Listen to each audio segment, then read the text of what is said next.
চীনের গ্রামগুলোতে হাজার বছর ধরে বাঁশপাতায় ত্রিকোণ আকৃতির পিঠা তৈরি করা হয়। তো দেখো, প্রথমে পাহাড়ি বাঁশবাগান থেকে প্রচুর বাঁশপাতা সংগ্রহ করা হয়। এই বাঁশপাতাগুলোই পিঠার স্বাদ দ্বিগুণ করে দেয়। বাড়ি ফিরে বালক কিছু তালপাতা সংগ্রহ করে নেয়, অতঃপর তালপাতা এবং বাঁশপাতাগুলোকে ভালোভাবে ধুয়ে নেয়। চিনি গুঁড়া চাউলে ছাইযুক্ত পানি দেওয়া হয়। চীনাবাদাম, রাজমা এবং অন্যান্য উপকরণের স্বচ্ছ পানি দিয়ে ভিজিয়ে রাখা হয়।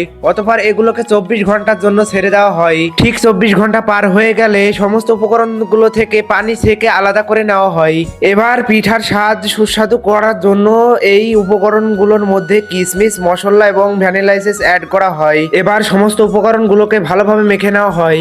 এই মিশ্রণগুলো বাঁশঠোঙায় ভরার জন্য রেডি। কাঁচির সাহায্যে বাঁশপাতার দুই প্রান্ত কেটে এগুলো দিয়ে তৈরি করা হয় বাঁশের সুন্দর ঠোঙা। এবার প্রস্তুতকৃত সমস্ত প্রণালী এর মধ্যে ভরে নেওয়া হয়। ওপরে দেওয়া হয় একটি আলু বোখারা এবং খেজুর, যাতে এর গ্রাম্য স্বাদ অটুট থাকে। এবার এই ঠোঙার চারপাশে ভালোভাবে মুড়িয়ে নেওয়া হয়। এবার তালপাতার সাহায্যে সমস্ত ঠোঙাগুলোকে ভালোভাবে বেঁধে নেওয়া হয়। এবার এই পিঠাগুলো সিদ্ধ হওয়ার জন্য পরিপূর্ণভাবে রেডি হয়ে যায়। চুলার উপরে একটি কড়া বসিয়ে স্তরে স্তরে এই পিঠাগুলো সাজিয়ে নেওয়া হয়। অতঃপর প্রচুর পানি ঢেলে এগুলোকে ভালোভাবে সিদ্ধ করে নেওয়া হয়। এবার গ্রামের ঐতিহ্য সাদা বাটিতে এই পিঠাগুলো পরিবেশন করা হয়। আমি এবং আমার বন্ধু বসে যাই এই পিঠাগুলো উপভোগ করার জন্য। আর হ্যাঁ, রেসিপি ভালো লাগলে একটি লাইক করবেন।